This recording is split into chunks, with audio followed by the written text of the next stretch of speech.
యెహోవా భయము వారికి ఐశ్వర్యం. సో నువ్వు ఐశ్వర్యవంతుడిగా ఎలా వెదగాలి, వెళ్ళాలి అని అంటే గనక మొట్టమొదటి నీకు ఉండాల్సింది ఏంటంటే ఆయనను గూర్చినటువంటి భయం నీలో. ప్రభువా నన్ను ఐశ్వర్యవంతుని చేయి, ప్రభువా నాకు ఐశ్వర్యం ఇవ్వు, ప్రభువా నాకు నా యొక్క ఈ స్థితిగతుల నుంచి నన్ను లేవనెత్తు, నా ఆర్థిక పరిస్థితుల నుంచి నన్ను పైకి లేవనెత్తు, మంచి ధనవంతుడిగా చెయ్యి అని చెప్పి మనం ప్రార్థన చేయడం ఎంత ప్రాముఖ్యమో అదే విధముగా ఆయన యందు భయము కలిగి ఉండటేనే నీకు ఐశ్వర్యం అనేది నీ దగ్గరకు వస్తుంది. బైబిల్ గ్రంథంలో మనం చూస్తే ఈ యొక్క ధనమంట, ఈ సామెతల గ్రంథంలో నువ్వు ధనము కోసం వెంబడబడితే ధనం అంటే రెక్కలు కట్టుకుని ఎగిరి పారిపోయింది. నువ్వు ధనం కోసం వెంబడబడితే ధనం ఏమైందంట, రెక్కలు కట్టుకుని పరిగెత్తిందంట. నువ్వు ఎంత ప్రయత్నించినా దాన్ని నువ్వు పట్టుకోలేవు. కానీ వాక్యం ఏమని సెలవిస్తుంది, దేవుని గూర్చినటువంటి భయం నీలో ఉంటే అది ఎక్కడికి వస్తుందంట, నీ పాదాల దగ్గర ఉంది. అబ్రహాం ఆశీర్వదించబడలేదా? 416 మంది చేతి పనివారు పిల్లలు అతని కింద ఉన్నారు అని అంటే అతని కింద ఎంతమంది పనులు ఉన్నారు ఒకసారి ఊహించండి. ఇస్సాకు ఆశీర్వదించబడ్డం లేదు. ఎక్కడ కరువు సమయంలో, కరువు వచ్చినటువంటి సమయంలో 100 ఫలమును పొందుకున్నావు. దేవుడు నువ్వు ఎక్కడ పని చేస్తే ఆ ఉద్యోగంలో కూడా నిన్ను ఆశీర్వదించే దేవుడు. ప్రియమైన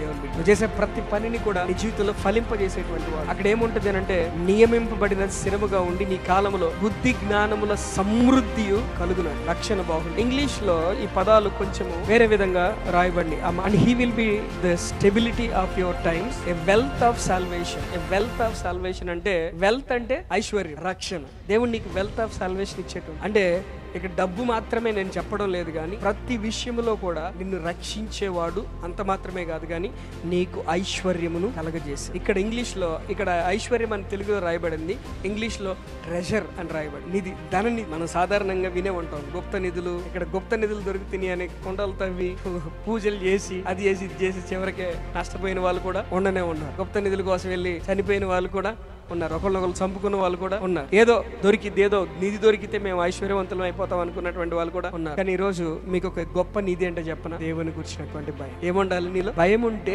ట్రెజర్ నీ దగ్గర. మనందరికి అన్ని ఉన్నాయి. భక్తి ఉంది మన జీవితంలో. భక్తి లేదని నేను అనడంలో, కానీ భయం ఉందా? ఇది ప్రశ్న. నీకు నువ్వు ప్రశ్న వేసు. నీకు భయం ఉంటే నువ్వు ఎలా ప్రవర్తిస్తావు నీకు అర్థమవు. భయం ఉంటే యోసేపు లాగా పాపం చేయడానికి భయపడదు. ఎక్కడ పాపం చేయడానికి భయపడి దూరంగా పారి. నీలో భయం ఉంటే దేవుని సన్నిధిని విడిచిపెట్టి ఒక క్షణం కూడా ఉండబుద్దిగా. నీలో భయం ఉంటే, ఇప్పుడు దావీదు తప్పు చేసి కానీ ఎప్పుడైతే తప్పు తెలుసుకున్నాడు మరలా ఎక్కడికి వచ్చాడు? హలో, దేవుని సన్నిధికి వచ్చి మరలా క్షమాపణ అడుగుతూ ఉన్నాడు. దేవుని సన్నిధి తప్పు చేసినప్పటికీ కూడా ఎక్కడికి వచ్చాడు? మరలా దేవుని సన్నిధికి. ఆ భయం సౌలులో ఆ భయం లేదు. సౌలులో భయం లేదు. ఇక వదిలిపెట్టేశాడు దేవుడు. ఎప్పుడైతే వదిలిపెట్టేశాడు అన్నాడు, మరలా తిరిగి పశ్చాత్తాపడినటువంటి సౌలు మనకు కనపడలేదు బైబిల్ గ్రంథంలో. ప్రియమైనటువంటి దేవుని బిడ్డ, ఎప్పటికప్పుడు దావీదుని చంపడానికి ప్రయత్నించినటువంటి సౌలు కనపడ్డాడు, కానీ ఎప్పుడు కూడా పశ్చాత్తాపడినటువంటి సౌలు మనకి కనపడు. సో మనందరికి భక్తి ఉంటే సరిపోదు, భయం ఉంది. మనందరికి ఏ భయం ఉండాలి? దేవుని గురించినటువంటి భయం మనలో ఉండాలి. ఎవరు చూసినా చూడకపోయినా నా దేవుడు నన్ను చూస్తున్నాడు రా బాబు అని పాపం జోలికి వెళ్ళడానికి కూడా భయం కలగాలి. అబద్ధాలు ఆడడానికి కూడా భయం కలగాలి.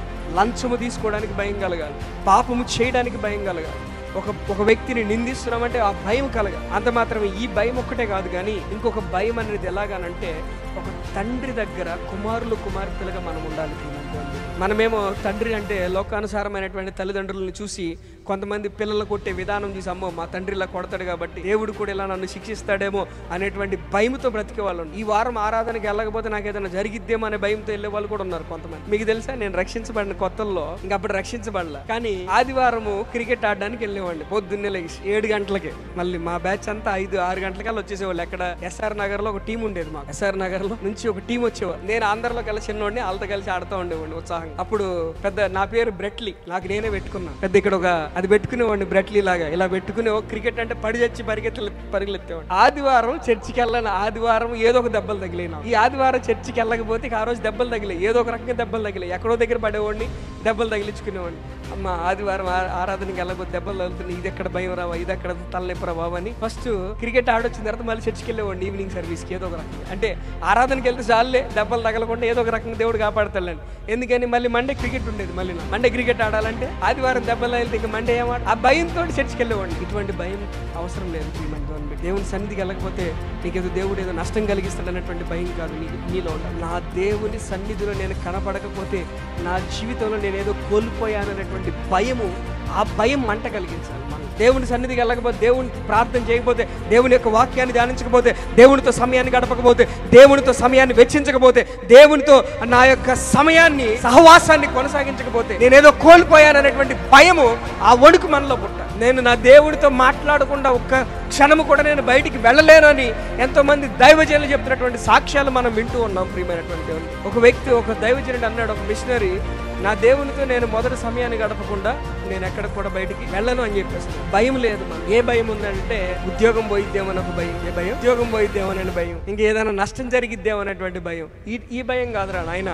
పరిశుద్ధ దేవుని గూర్చినటువంటి భయము నీలో నాలో కలిగితేనే నీ జీవితంలో ఐశ్వర్యం అనేది నువ్వు అనుభవించడం మొదలు పెడతావు. ఇంకా దీనికి మించిన గొప్ప ఐశ్వర్యం నీ జీవితంలో ఏది కూడా లేదు ప్రియమైనటువంటి దేవుని బిడ్డలారా. ఎందుకనంటే దేవుడు పెంట కుప్పల మీద నుంచి ఎక్కడ తీసుకెళ్తాడంట? రాజు స్థానంలో కూర్చోబెట్టగలడంట. దేవుడికి అసాధ్యమైంది ఏది లేదు. మొదట నువ్వు చేయాల్సింది చేయకుండా దేవా నాకు అది కావాలి ఇది కావాలని గొంతెమ్మ కోరికలన్నీ కోరుకుంటావు. ఏది దొరకకపోతే చివరికి దేవుడే లేడని వాళ్ళు కూడా ఉన్నారు ఈ రోజు. నాకు అది ఇవ్వలేదు ఇది ఇవ్వలేదు, నాకు స్వస్థత జరగలేదు, నేను అది అక్కడికి వెళ్ళాను ఇక్కడికి వెళ్ళాను, ఏమి జరగలేదు కాబట్టి దేవుడే లేడు అని చెప్పే వాళ్ళు కూడా లేకపోలేరు ఈ రోజు. మేము మోసపోయాము దేవుడి దగ్గరికి వెళ్ళి. ఎవరు మోసపోమన్నారు? నేను వాక్యానుసారంగా ప్రవర్తించేవంటే లేదు, వాక్యానుసారంగా జీవించేవంటే లేదు. కొంతమంది కొన్ని విషయాలు చెప్తా ఉంటారు. మీరు ఇన్ని రోజులు ఉపవాసం ఉండి ప్రార్థన చేయాలి, మీరు ఇన్ని రోజులు ఇన్ని రోజులు ఇలా చేయాలి అలా చేయాలని చెప్పేటువంటి కొంతమంది సోదిగాళ్ళు చెప్పినట్టు చెప్తా ఉంటారు వాక్యం గురించి తెలియక. ఈ పిచ్చి జనం అంతా వాళ్ళని ఫాలో అవుతారు. అప్పుడు చివరికి ఏది పొందుకోలేదనుకో, 7 వారాల తర్వాత లేకపోతే కొన్ని వారాల తర్వాత ఏదైనా పొందుకోలేదనుకో, అసలు ఏసయ్యలేదు ఏంటంట, ఏసయ్యలేదు. వాళ్ళని మమ్మల్ని మోసం చేశారు. వాళ్ళు మమ్మల్ని వాక్యానుసారంగా ప్రవర్తించకుండా, వాక్యానుసారంగా జీవించకుండా, వాక్యానుసారంగా దేవునికి భయము దేవుని యొక్క భయం లేకుండా మనం ఎలాగ బ్రతకాలనిపిస్తుంది నాకు అర్థం కాదు. దేవుని కూర్చున్నటువంటి భయం లేకపోతే కనుక మనం ఎంత నువ్వు ఎన్ని కొట్టుకులాడినా సరే, ఎన్ని ప్రార్థనలు చేసినా సరే అది వ్యర్థమే ప్రియమైనటువంటి. ఆ భయం నీలో ఉందా? భయము నీలో ఉందా? నిజంగా భయం నీలో ఉంటే నీ ప్రవర్తన మారుతుంది, నీ జీవితం మారుతుంది, నీ యొక్క పరిస్థితులన్నీ కూడా దేవుడు మార్చివేయడం ప్రారంభిస్తాడు. ఎందుకనంటే ఎటువంటి స్థితిలో కూడా దేవుడు మనల్ని వదిలిపెట్టేవాడు కాదు ప్రియమైనటువంటి.